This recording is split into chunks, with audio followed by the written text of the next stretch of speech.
ಜಮೀನಿಗೆ ಏನೋ ಕಷ್ಟಪಟ್ಟು ಬೋರ್ ಹಾಕ್ಸಿದ್ದೆ, ಕರೆಂಟ್ ಯಾರು ಕೊಡ್ತಿಲ್ಲ ಅಕ್ಕಪಕ್ಕದಲ್ಲಿ. ಇದ್ದರೂ ಇಲ್ಲ ಏನಾದ್ರು ಕೊಡ್ತಿದ್ರು ಕೊಡಲ್ಲ ಅಂತ ಅಮ್ಮನ ಬಂದು ಬೇಡ್ಕೊಂಡು ಹೋಗಿದ್ದೆ. ಬಟ್ ಹೋಗ್ತೀವಿ ಹೋಗಿ ಇನ್ನೊಂದು ವಾರನೂ ಆಗಲಿಲ್ಲ. ದುಡ್ಡು ಇರಲಿಲ್ಲ. ಅವರೇ ಕರೆಂಟು ಕೊಡ್ತೀವಿ ಅಂದು ಅವರೇ ದುಡ್ಡು ಕೊಟ್ಟು ಮೋಟ್ರ್ ತಂದು ಎಲ್ಲ ಬಂದು ಒಂದು ವಾರದೊಳಗೂ ಎಲ್ಲ ಪೂರ್ತಿ ಅಡಿಕೆ ಸಸಿ ಎಲ್ಲ ಪೂರ್ತಿ ಇತ್ತು. ಯಾವ ಅರಣ್ಯ ನಿಮ್ಮದು? ಒಂದು ಚಿಕ್ಕನಹಳ್ಳಿ ಹತ್ರ ಬರ್ಸಿಡ್ನಳ್ಳಿ. ಆಪ್ಟಮ್ ಕಂಪ್ನಿ ಕೆಲಸ ಆಗಲಿ ಅಂತ ಬೇಡ್ಕೊಂಡಿದ್ದೆ, ಆಯಿತು. ಅದಕ್ಕೆ ಯಾವ ಊರು? ನಮ್ಮದು 500 ತಮ್ಮದೇ ಗೊತ್ತು ನನಗೆ. ಆಯ್ತು ಮಾಡ್ತೀನಿ.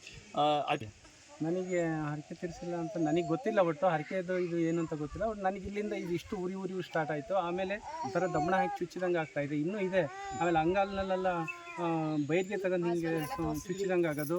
ಆಮೇಲೆ ಹರಕೆ ಇದು ಬೈರ್ಗೆ ಹಾಕಿ ತಿರುವಿದಂಗೆ ಆಗೋದು, ದಮ್ಮಣ ಹಾಕಿ ಚುಚ್ಚಿದಂಗೆ ಆಗ್ತಾಯಿತ್ತು. ಇದಿಷ್ಟು ಇಲ್ಲಿಂದ ಇಷ್ಟು ನಡೆಯೋಕ್ಕಾಗ್ತಾಯಿಲ್ಲ ನನಗೆ. ಹರಕೆ ತೀರಿಸಿಲ್ಲ ಅಂತ.